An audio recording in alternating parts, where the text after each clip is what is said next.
ধন্যবাদ জানাই আজকের এই সম্মাননা সভার সঞ্চালক আমার স্নেহভাজন জোসেফ শেখ মহাশয়কে।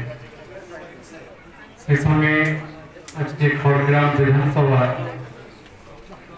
আমাদের সম্মানীয় বিধায়ক আশিস বাবুর উদ্যোগ, অনুপ্রেরণা, উৎসাহে আজকে যে এই সম্মান প্রদান সভা, সেই সভায় আমাদের উপস্থিত আছেন এবং এই সভাকে আলোকিত করেছেন আমাদের বহরমপুর মুর্শিদাবাদ পার্টির যিনি আমাদের পার্টির জেলার চেয়ারম্যান সম্মানীয় নিয়ামত ভাই। তিনি একবার নয় একাধিকবার বিধায়ক হয়ে তিনি বর্তমানে সেই জায়গায় আসীন রয়েছেন।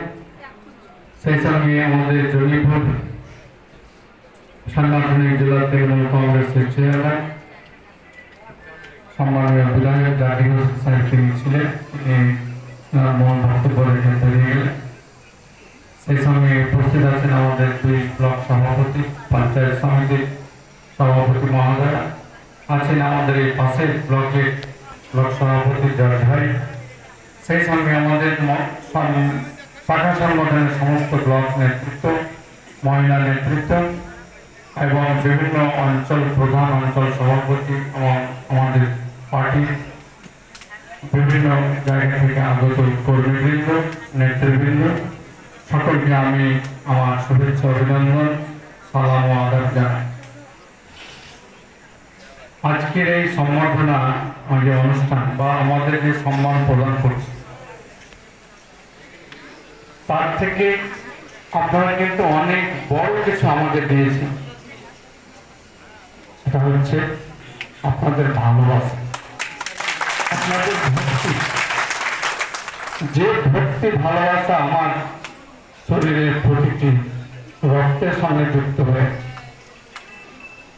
আমি সাংসদ আজ আছি, আগামীতে নাও থাকতে পারি, কিন্তু একজন মানুষ হিসেবে এই খড়গ্রামবাসীর প্রতি আমার যে ভালোবাসা, সেটা আমি যতদিন মহান আল্লাহ হায়াতে রাখবেন আমার ততদিন সেটা থাকবে।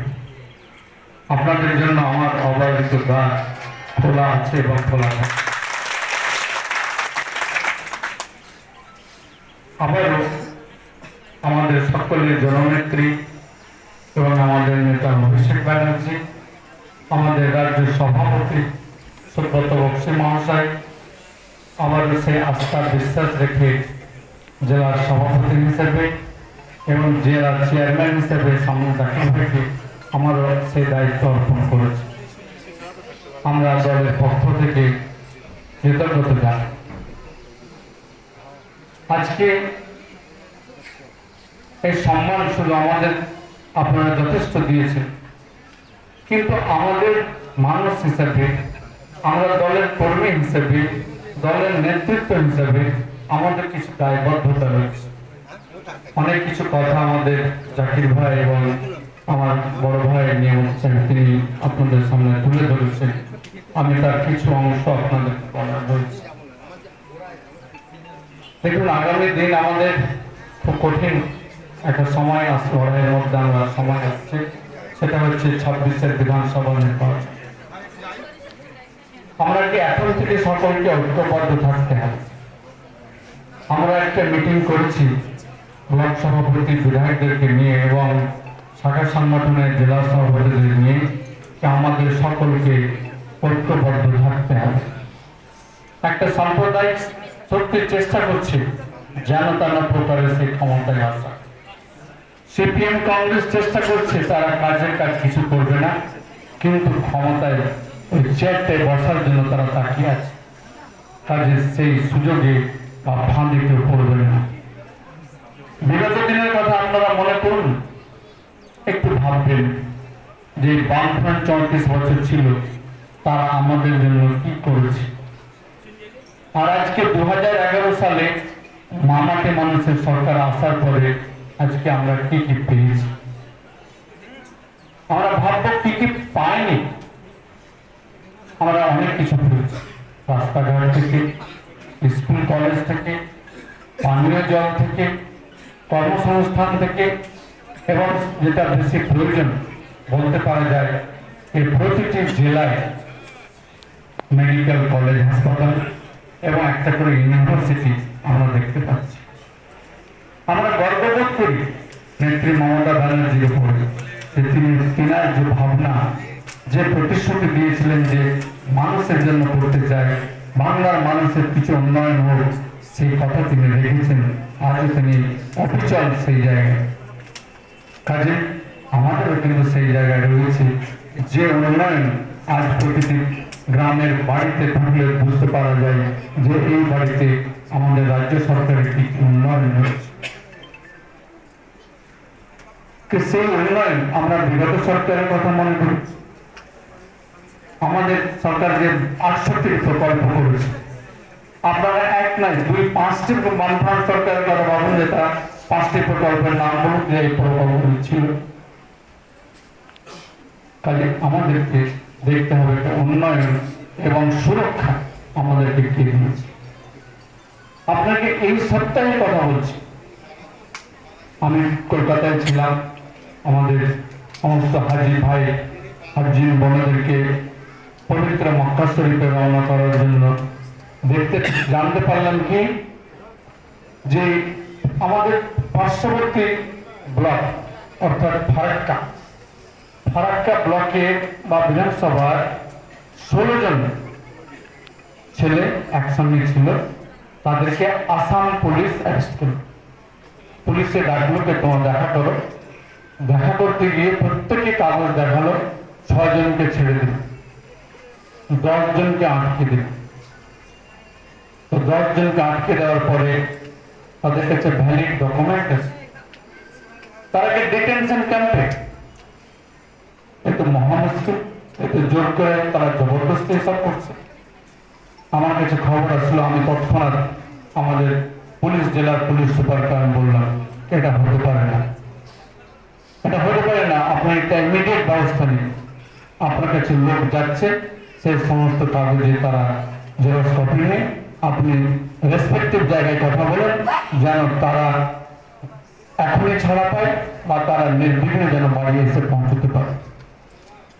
যাই হোক, আমাদের জেলা পুলিশের এবং রাজ্য পুলিশের হস্তক্ষেপে তারা ছেড়েছে, কিন্তু কাগজগুলো তাদেরকে হাতে দেয়নি। তারা বিনা কাগজে অর্থাৎ আধার কার্ড ভোটার কার্ড যে ছিল সেগুলো তারা রেখে নিয়েছে। এই হচ্ছে বিজেপির সরকারের কাজ। কিন্তু বাংলায় আমরা নিরাপদ জায়গায় রয়েছি। আমাকে ভাবতে হবে আমাদের এখানে ডিটেনশন ক্যাম্প হয়নি, আমাদের এখানে আমরা মাথা উঁচু করে চলছি। তার সবটাই কিন্তু সে আশীর্বাদ বলুন বা আমাদের দোয়া বলুন, সে হচ্ছে নেত্রী মমতা ব্যানার্জি।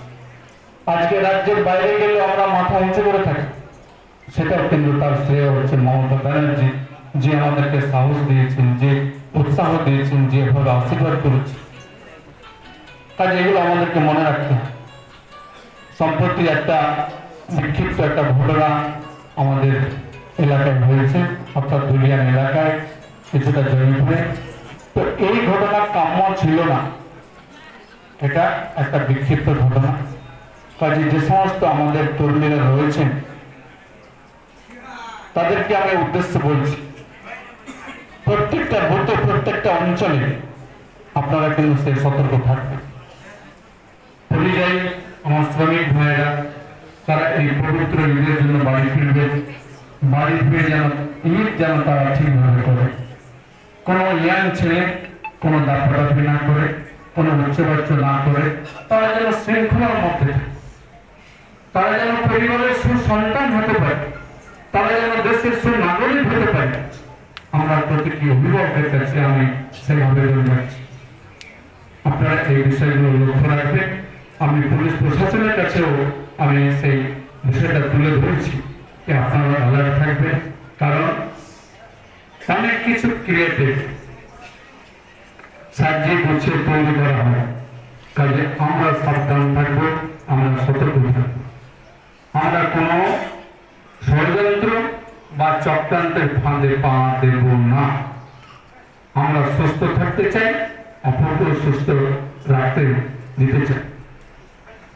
কাজে এই দিকটা বিশেষ করে আপনারা নজর দেবেন। আমি আমাদের বিধায়ক আসিফ বাবুকে আমি ধন্যবাদ জানাচ্ছি। সকলে ঐক্যবদ্ধ থেকে কাঁধে কাঁধ মিলিয়ে আপনারা মানুষের কাজ করুন, মানুষের এলাকায় গিয়ে আপনারা খোঁজ খবর নেবেন। যেমন ভোটার লিস্ট সংশোধনের কাজ আমাদের পার্টি থেকে দিয়েছে, সেরকম ভাবে এই ভোটার লিস্ট সংশোধনকে লক্ষ্য রেখে আপনারা প্রত্যেকটা বাড়িতে গিয়ে একটু খোঁজ খবর নেবেন, একটু দোয়া সালাম করবেন। আমাদের চলার পথে যদি কোনো ভুল ত্রুটি থাকে আমাদের ক্ষমা চাইতে কোনো অসুবিধা নেই। আমরা নিশ্চিতভাবে তেনাদের কাছে আমরা এই বিষয়ে ক্ষমা চাওয়ার কথাটা বলি, ছোট হওয়ার বিষয়, বরং তেনাদের মনে কোথায় বা তাদের মনের মধ্যে আমরা সেই জায়গাটা কিন্তু রাখতে পারবো। কাজে সমস্ত কর্মী বন্ধুরা আমাদের আশিস বাবুর নেতৃত্বে আপনারা কিন্তু মাঠে নেমে পড়বেন। আমি আশিস বাবুর একটা কথা শুনে বলবো যে আপনি আমাকে যেভাবে আটকে রাখলেন, আমার আগামী দিন আমি খড়গ্রামের কর্মসূচি যেদিন থাকবে সেদিন শুধু খড়গ্রামে থাকবে, কোথাও আর থাকবে না। তো নাহলে আমি ওইসব জায়গায় আমাকে ওখানে সময় দিতে তিনারা রাস্তায় বা অপেক্ষায় রয়েছেন। তো যাই হোক, আমি ঈদের পর আমি আসবো। আপনারা আমি যতটা সম্ভব আমি অঞ্চলে আমি গ্রামে বুথে আমি যাওয়ার চেষ্টা আমার মাথায় রয়েছে, কারণ আগামী দিন আমাদেরকে বিধানসভাকে লক্ষ্য রেখে আমার এই কর্মসূচি রয়েছে। আমি চাই যে জঙ্গিপুর সাংগঠনিক জেলায় 9টা বিধানসভা, 9টা বিধানসভাতে আমাদের জিততে হবে। 2021-এ আমরা জিতেছিলাম, আবারও 2026-এ আমরা এই 9টা সিট আমাদের নেত্রী আমাদের মুখ্যমন্ত্রী আমাদের মমতা ব্যানার্জির হাতে তুলে দিতে চাই। কাজে আপনাদের সর্বতভাবে আমি সহযোগিতার আহ্বান রেখে আমি আমার বক্তব্য শেষ রাখছি। নিশ্চিত আল্লাহ হায়াত রাখলে দেখা হবে এবং আর কয়েকদিন পরে আমাদের পবিত্র ঈদুল জোহা। সকলকে আমি অগ্রিম ঈদের শুভেচ্ছা অভিনন্দন জানিয়ে আমার বক্তব্য শেষ করলাম। ধন্যবাদ। সকলে ভালো থাকবেন, সুস্থ থাকবেন। জয় হিন্দ, জয় বাংলা। নেত্রী মমতা ব্যানার্জি জিন্দাবাদ এবং আমাদের নেতা অভিষেক জিন্দাবাদ। ধন্যবাদ।